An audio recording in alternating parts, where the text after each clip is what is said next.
الحال.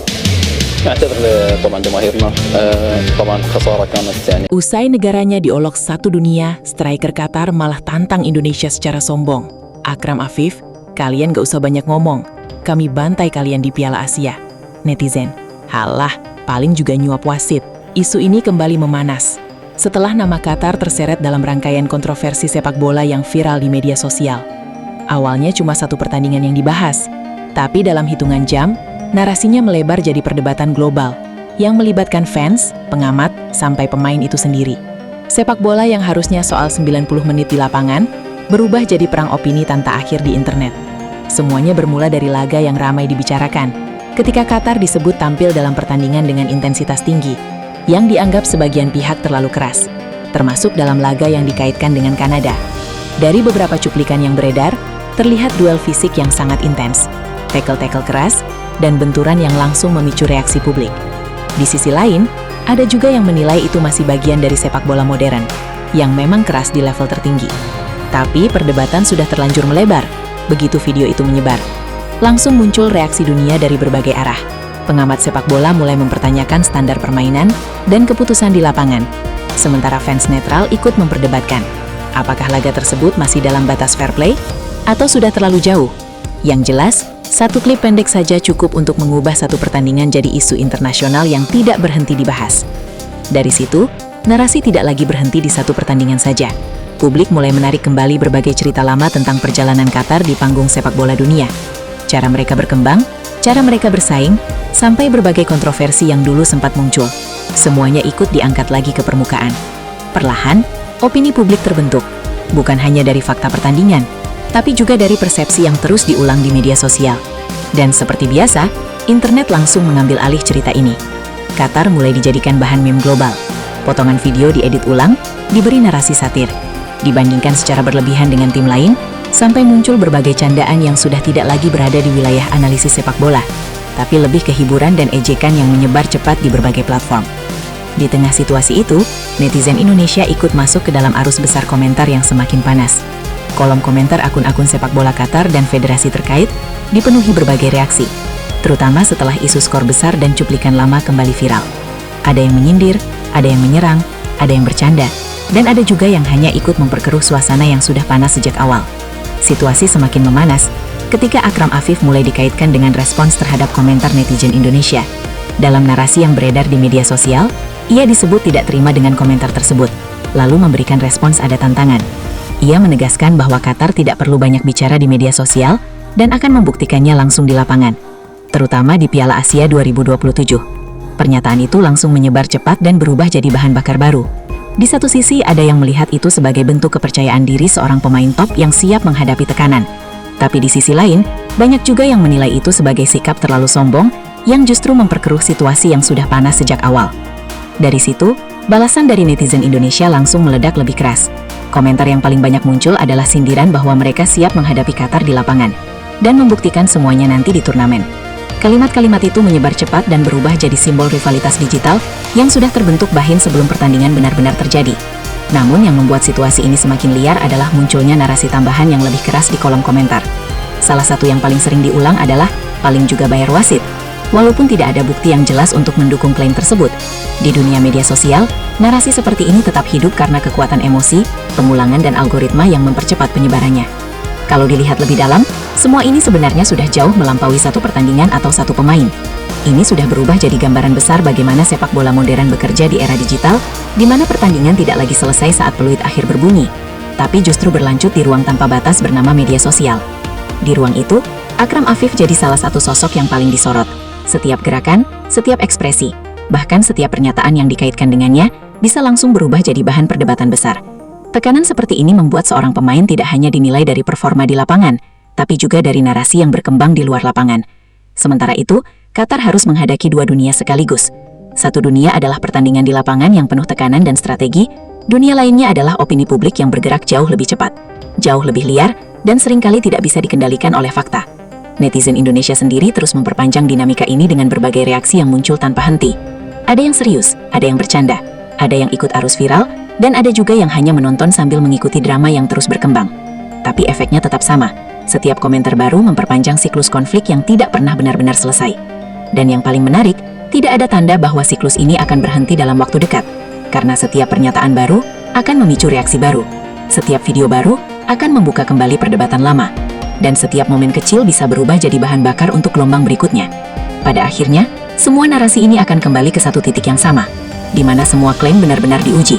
Tanpa opini, tanpa meme, tanpa komentar. Di lapangan hijau. Karena sekeras apapun dunia maya berbicara, hasil pertandingan tidak bisa dipengaruhi oleh opini publik. Tidak bisa diubah oleh viral, dan tidak bisa dimenangkan lewat komentar. Dan disitulah semua cerita ini akan menemukan jawabannya. Di 90 menit yang sesungguhnya. Di mana semua narasi, semua tuduhan, dan semua tantangan akhirnya harus dibuktikan tanpa bisa lari kemanapun lagi. Melihat respon keras dari Akram Afif tersebut, publik sepak bola pun terbelah menjadi dua kubu dalam menilai sikap sang pemain. Di satu sisi, ada kelompok yang melihat tindakan tersebut sebagai hal yang wajar. Mereka menganggapnya sebagai bentuk kepercayaan diri yang tinggi dari seorang pemain top dunia yang bermental juara. Seorang bintang besar memang sudah sepatutnya siap menghadapi segala bentuk tekanan dari luar dan menjawabnya dengan prestasi di lapangan. Bagi kubu ini, ketegasan Afif adalah cerminan dari jiwa petarung yang tidak gentar menghadapi intimidasi digital dari jutaan supporter lawan. Namun di sisi lain, tidak sedikit pula pihak yang menilai sikap tersebut sebagai tindakan yang terlampau sombong dan arogan.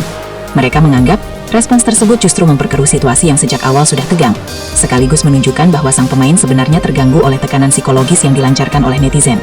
Dari titik inilah, balasan dari netizen Indonesia justru meledak jauh lebih keras dan masif.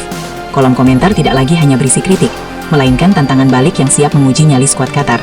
Komentar yang paling mendominasi lini masa saat ini adalah sindiran yang menyatakan bahwa timnas Indonesia kini sudah jauh berbeda dan sangat siap untuk menghadapi Qatar kapanpun dan dimanapun. Supporter Garuda menegaskan bahwa pembuktian sesungguhnya akan tersaji di lapangan hijau saat turnamen resmi dimulai nanti. Kalimat-kalimat bernada optimisme tinggi digabung dengan saywar digital ini menyebar sangat cepat, mengkristal menjadi sebuah simbol rivalitas baru di Asia, bahkan sebelum peluit pertama pertandingan resmi dibunyikan oleh wasit. Namun, hal yang membuat situasi ini berjalan semakin liar dan di luar kendali adalah munculnya narasi-narasi tambahan yang jauh lebih ekstrim di kolom komentar. Salah satu narasi yang paling sering diulang-ulang oleh netizen adalah tuduhan bahwa Qatar akan selalu menggunakan faktor non-teknis, seperti melobi atau membayar perangkat pertandingan untuk memenangkan laga berat. Walaupun tuduhan-tuduhan ini dilontarkan tanpa adanya bukti-bukti valid dan legal yang jelas untuk mendukung klaim tersebut, di dalam ekosistem media sosial narasi-narasi konspiratif seperti ini tetap bisa hidup subur. Kekuatan emosi massa, pola pengulangan informasi secara terus-menerus, serta algoritma platform digital yang cenderung mengutamakan konten-konten kontroversial membuat isu suap dan kecurangan ini berputar tanpa henti dalam lingkaran setan digital. Jika kita mau meluangkan waktu untuk melihat fenomena ini secara lebih mendalam, seluruh kegaduhan ini sebenarnya sudah berjalan jauh melampaui batas dari sebuah pertandingan sepak bola biasa, atau sekedar perseteruan antara satu orang pemain dengan supporter. Semua ini telah bertransformasi menjadi sebuah gambaran besar tentang bagaimana industri sepak bola modern beroperasi di era transformasi digital. Di zaman sekarang, sebuah pertandingan sepak bola tidak akan pernah benar-benar selesai ketika wasit meniup peluit pancang tanda berakhirnya babak kedua. Alih-alih berakhir, drama pertandingan tersebut justru baru saja dimulai, dan berpindah ke dalam sebuah ruang digital tanpa batas yang bernama media sosial. Di dalam ruang tanpa batas itulah, sosok seperti Akram Afif kini menjelma menjadi salah satu magnet utama yang paling disorot oleh jutaan pasang mata. Di era layar kaca dan gawai ini, setiap gerakan kecil yang ia lakukan di lapangan, setiap ekspresi wajah yang tertangkap kamera, bahkan setiap kalimat yang ia ucapkan, atau bahkan yang sekedar dikaitkan dengan namanya melalui rumor, bisa secara instan diubah menjadi bahan perdebatan berskala global. Tekanan yang luar biasa besar ini pada akhirnya memaksa seorang pesepak bola profesional untuk tidak hanya dinilai dari aspek performa teknis, statistik gol, atau asis mereka di atas lapangan saja. Mereka kini juga dituntut untuk mampu mengelola narasi, menjaga citra, dan bertahan dari opini yang berkembang di luar garis lapangan. Sementara itu, sebagai sebuah tim nasional, Qatar kini dipaksa untuk menghadapi dan hidup di dalam dua dunia yang berbeda secara bersamaan. Dunia pertama adalah dunia nyata di atas lapangan hijau, sebuah tempat yang penuh dengan tekanan fisik, adu strategi taktik pelatih, disiplin posisi, dan kerja keras organisasi tim. Dunia kedua yang tidak kalah melelahkan adalah dunia opini publik digital, sebuah dunia virtual yang bergerak jauh lebih cepat, berjalan jauh lebih liar, dan seringkali tidak bisa dikendalikan atau diredam hanya dengan menyodorkan fakta-fakta objektif atau rilis resmi federasi. Netizen Indonesia tampaknya enggan untuk menurunkan tensi dan terus memperpanjang dinamika rivalitas digital ini dengan berbagai macam reaksi yang muncul tanpa henti dari pagi hingga malam. Respons dari masyarakat bola tanah air pun sangat beragam. Ada kelompok supporter yang menanggapinya dengan sangat serius, melakukan analisis mendalam mengenai potensi kecurangan dan peta kekuatan taktik tim lawan. Ada pula kelompok yang melihat ini murni sebagai hiburan belaka, ikut meramaikan arus dengan membuat meme jenaka yang mengacau perut.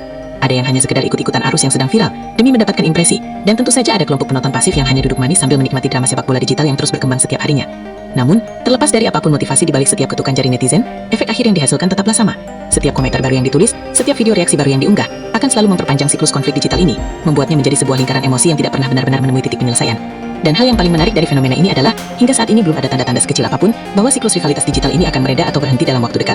Sebab di dunia internet, setiap ada pernyataan baru dari pihak sana, hal itu akan langsung memicu reaksi balasan yang lebih masif dari pihak sini.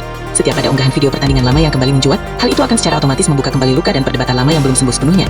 Setiap momen kecil, bahkan kesalahan sepele dari seorang pemain di lapangan, bisa dengan mudah diubah oleh netizen menjadi bahan bakar baru untuk menyulut gelombang protes berikutnya. Akan tetapi pada akhirnya, kita semua harus sadar bahwa semua narasi besar ini, semua perdebatan yang menguras energi di kolom komentar, serta semua teori konspirasi yang bertebaran di media sosial, pada suatu titik akan kembali dan mengerucut pada satu tempat yang sama. Tempat di mana semua klaim kesombongan, semua cembi kemenangan, dan semua tuduhan miring akan benar-benar diuji secara objektif tanpa adanya pengaruh dari luar. Tempat itu tidak lain dan tidak bukan adalah lapangan hijau. Di atas lapangan itulah, pertandingan akan berjalan murni, tanpa adanya intervensi dari opini para pembuat konten, tanpa pengaruh dari mimim jenaka, dan tanpa terpengaruh oleh jutaan komentar pedas di media sosial. Karena sekeras apapun suara yang bergaung di dunia maya, sejauh manapun narasi kebencian digulirkan oleh netizen, hasil akhir dari sebuah pertandingan sepak bola tidak akan pernah diubah atau dipengaruhi oleh opini publik. Kemenangan tidak bisa diraih hanya karena sebuah tagar menjadi tren dunia, dan trofi juara tidak akan pernah diberikan kepada tim yang paling vokal di kolom komentar.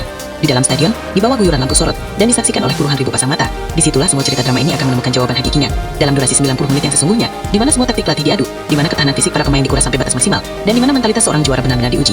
Di momen krusial itulah, semua narasi besar, semua tuduhan miring tentang bantuan wasit, dan semua tantangan sombong untuk membantai lawan, akhirnya harus dibuktikan lewat aksi nyata. Ketika peluit kick-off sudah dibunyikan, tidak ada satupun pemain atau tim yang bisa lari atau bersembunyi di balik layar gawai mereka lagi. Semuanya harus diselesaikan secara jantan di atas rumput lapangan. Sekarang, bola panas berada di tangan kita semua.